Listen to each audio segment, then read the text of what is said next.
Intersectionality theory and its connection to health. If someone were to ask you to describe yourself, how would you? Would you bring up your age, race, or occupation? Would you bring up your likes and dislikes? Maybe you would bring up your favorite movie or a random fact about yourself. Humans are complex, and no trait-specific box could explain that complexity.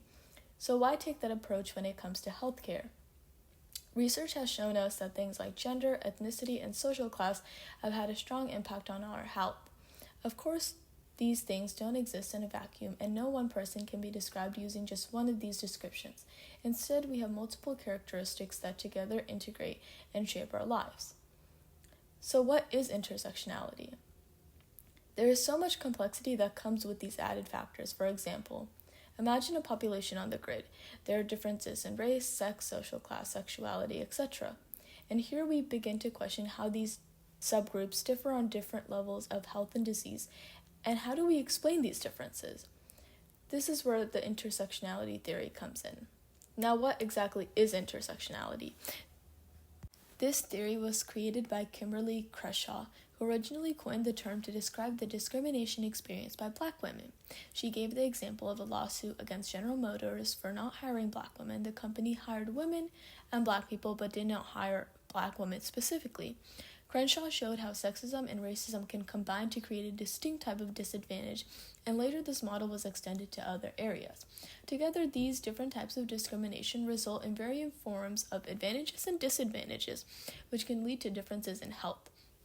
Intersectionality can be important to see how interlocking forms of discrimination can lead to new inequalities. For example, me and my two best friends, Liza and Sierra, are all women of color but face different experiences with accessibility to healthcare. Liza has talked about the difficulties she faces surrounding healthcare, during which it is impacted by the place that she lives.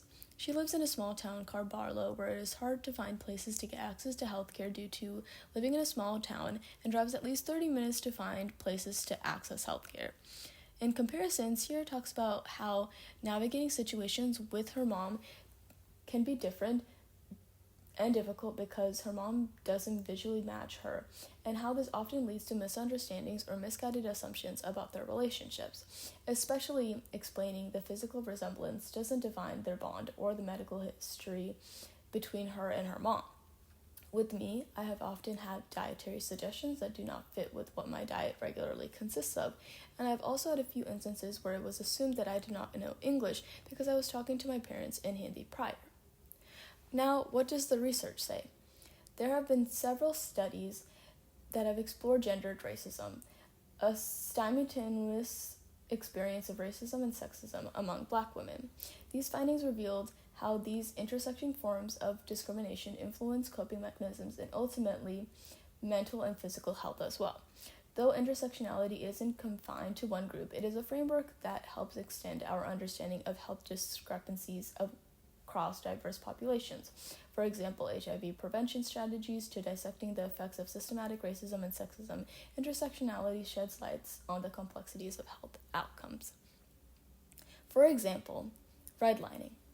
Redlining is a discriminatory housing practice of denying financial services or resources to certain neighborhoods based on their racial or ethnic composition. For example, the areas designated as hazardous for lending were often subjected to environmental hazards and lacked green space or access to healthy food options, contributing to adverse health outcomes. These neighborhoods frequently hosted industrial sites and pollution sources, exposing residents, often minority populations, to environmental hazards, which limited access to healthcare and worsened asthma outcomes, leading to higher severity in these redline areas. The biopsychosocial model often comes to mind while thinking about an intersectional approach to healthcare. One way healthcare has been adopting a more intersectional approach is through the biopsychosocial model, where there is an integration of biological, psychological, and social factors to understand how various intersecting identities such as race, gender, and socioeconomic class impact health outcomes. This approach recognizes the interconnectedness of these factors and their collective influence on an individual's health and well-being. As we navigate the complexities of public health, the integration of intersectionality theory offers a promising path towards achieving health equity for all. By acknowledging and embracing our diverse identities, we move closer to a future where everyone has equal access to health and well-being.